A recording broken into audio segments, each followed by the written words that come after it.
All right, तो हमारा दूसरा एग्जाम्पल है, इसको लेकर हमें एक लेटर लिखना है। तो पहले हम इस क्वेश्चन को रीड कर लेते हैं, then we start writing a letter on that. तो चलिए पहले इस क्वेश्चन को रीड करते हैं। यू आर आनंद शर्मा, आपका नाम आनंद शर्मा है। You live in a rented house which requires special repairs after monsoon.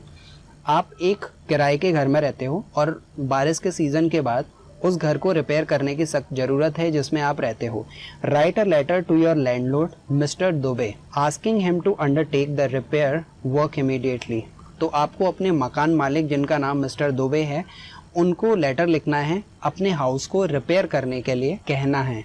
Take the help of this notes and write your letter. तो यहाँ जो कंटेंट दिया हुआ है उसी की हेल्प लेकर आपको एक लेटर को लिखना है। तो चलिए स्टार्ट करते हैं लेटर को लिखना। तो सबसे पहले हमें लिखना है सेंडर का एड्रेस। अब सेंडर का एड्रेस यहाँ पर कुछ कंफर्म नहीं है कि एड्रेस एक्चुअली है क्या, क्योंकि हमें यहाँ पर इस क्वेश्चन में एड्रेस नहीं दिया हुआ है। तो आप अपनी तरफ से भी इसको मान के रख सकते हो, लाइक 71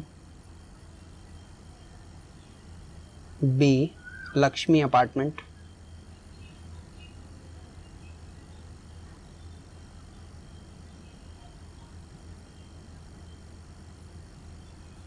यहाँ पर हम शहर का नाम भी डाल सकते हैं, ग्वालियर। ओके, तो ये हो गया सेंडर का एड्रेस। थोड़ा सा स्पेस देना है, डेट लिखना है, डेट लाइक 4 जुलाई 2020। उसके बाद में फिर लिखना है रिसीवर का एड्रेस। तो रिसीवर का एड्रेस है 42 sector A Basant Vihar,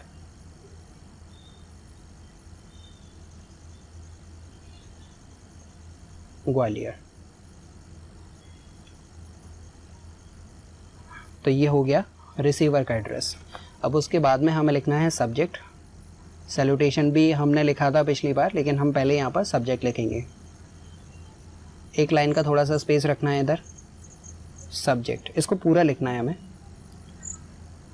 subject. अब इस सब्जेक्ट को हमें वही 6 to 8 वर्ड्स के अंदर लिखना है। अब सब्जेक्ट क्या हो सकता है, जैसे आप इस लाइन में ऊपर देख सकते हैं, रेंटेड हाउस में आप रहते हैं और स्पेशल रिपेयर आफ्टर मॉनसून। तो इसको हम इस तरीके से लिख सकते हैं,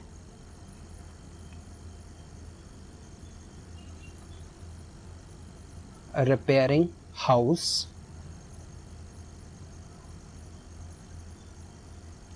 आफ्टर मॉनसून। ऑलराइट, तो ये हो गया सब्जेक्ट। तो अब सब्जेक्ट के नीचे हम लिखेंगे सैल्यूटेशन। अब सैल्यूटेशन में जैसे हमने पहले देखा था कि हम डियर सर डियर मैम लिखते हैं, लेकिन जब हमारे पास में नेम दिया हुआ हो, रिसीवर का नेम जब हमारे पास में दिया हुआ है और हम उसे जानते भी हैं, तो एक्चुअली हमें डियर सर डियर मैम की जगह पर उनका सीधा नाम ही लिख देना है। जैसे कि जो मिस्टर दुबे यहाँ पर हमारे पास में नाम है, तो इधर हम मिस्टर दुबे ही लिख सकते हैं, मिस्टर दुबे।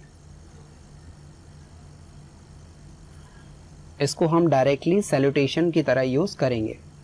उसके बाद में फिर हमें बॉडी ऑफ द लेटर लिखना है।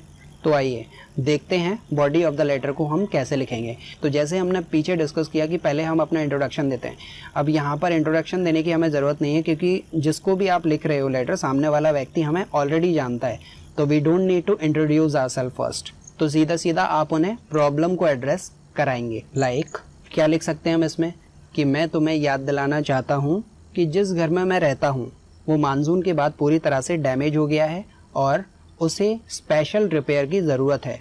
तो आइए इसको लिखते हैं पहले। आई वुड लाइक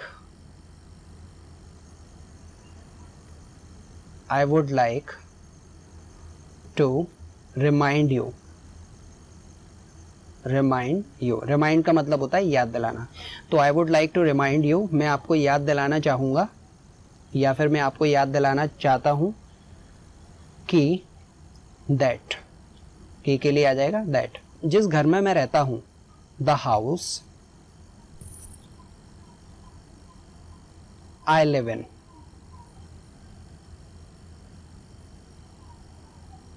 जिस घर में मैं रहता हूँ वो पूरी तरह से डैमेज हो गया है। तो हो गया है मतलब प्रेजेंट परफेक्ट वाली ग्रामर है, हैज़ डैमेज या फिर कंप्लीटली डैमेज, कंप्लीटली डैमेज्ड। अब क्योंकि वो पूरी तरह से डैमेज हो गया है तो उसको एक स्पेशल रिपेयर की ज़रूरत है। यहाँ लिखा हुआ है विच रिक्वायर्स स्पेशल रिपेयर्स, इसी को हमें लिख देना है। अब विच की जगह पर हमें इट का यूज़ यहाँ कर लेना है। It requires special repairs, special repair monsoon के बाद या फिर रेनी सीजन के बाद। आफ्टर, आफ्टर का मतलब के बाद, जो कि हमने प्रपोजिशन और कंजंक्शन दोनों में देखा। आफ्टर दिस रेन या फिर दिस रेनी सीजन, इसको भी लिख सकते हैं, या फिर आफ्टर दिस रेन, इसका मतलब भी वही है, बारिश के बाद। तो अब हमने उनको रिमाइंड तो करा दिया कि घर को रिपेयर किया जाना है, ये डैमेज हो गया है बारिश के बाद। अब उसमें प्रॉब्लम क्या क्या आ रही हैं आपको जिसको फिक्स किया जाना है। जैसे जो कॉमन प्रॉब्लम आएंगी बारिश के बाद में, जब कोई होम डिस्ट्रॉय हो जाता है तो उसमें छत होती है वो लीक करने लगती है, जो छत पे से पानी टपकने लगता है, पहली प्रॉब्लम। दूसरी प्रॉब्लम हो सकती है जो दीवारों पर से जो प्लास्टर होता है पेंट उखड़ने लगता है, ठीक है। तीसरी प्रॉब्लम हो सकती है कि जो वायरिंग होती है वो शॉर्ट हो जाती है और जो स्विचेस हैं वो भी ख़राब हो जाते हैं। तो ये हमें प्रॉब्लम को एड्रेस करते हुए बताना है कि एक्चुअली ये प्रॉब्लम है, इनको फिक्स किया जाना है। इस प्रॉब्लम को थोड़ा सा और स्पेसिफाई कर दिया तो इसको हम लिखेंगे कि जो छत है उसमें से पानी टपक रहा है, तो the roof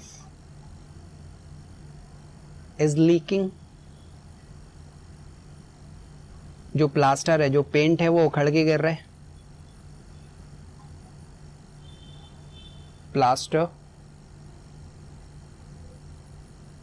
plasters are falling।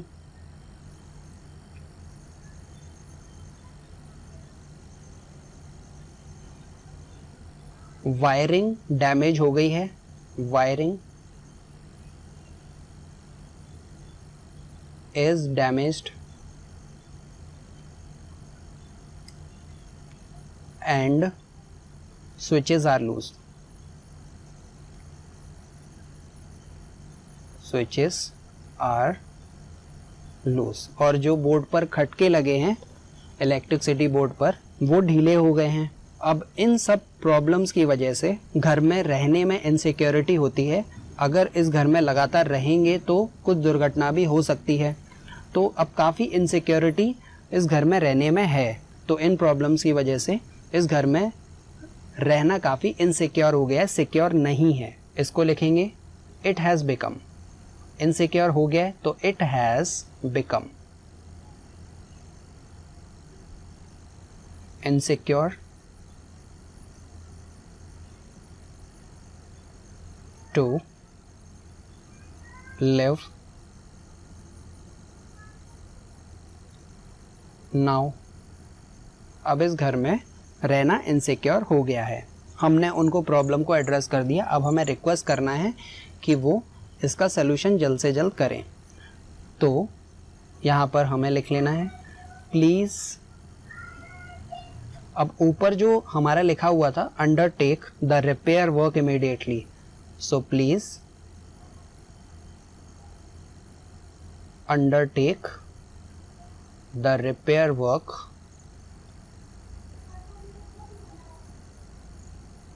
Immediately.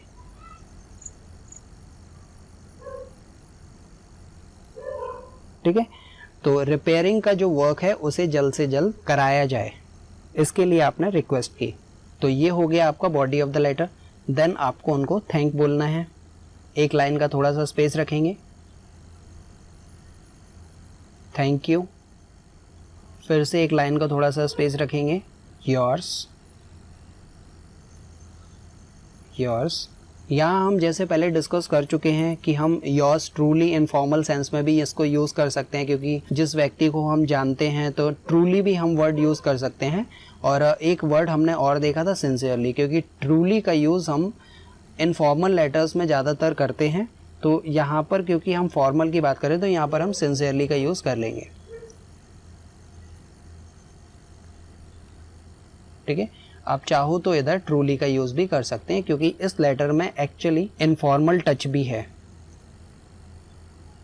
दोनों में से कोई भी एक आप यूज़ कर सकते हो।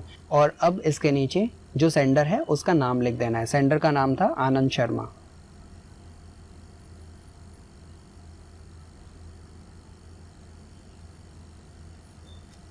तो ये था पूरा लेटर जिसको हमने बनाया। तो ऐसे ही आप किसी भी लेटर को बना सकते हैं। होप दैट कि आपको समझ में आया होगा लेटर का फॉर्मेट, उसको लिखने का तरीका और कैसे हमें लैंग्वेज को बनाना है क्वेश्चन की हेल्प लेकर ही।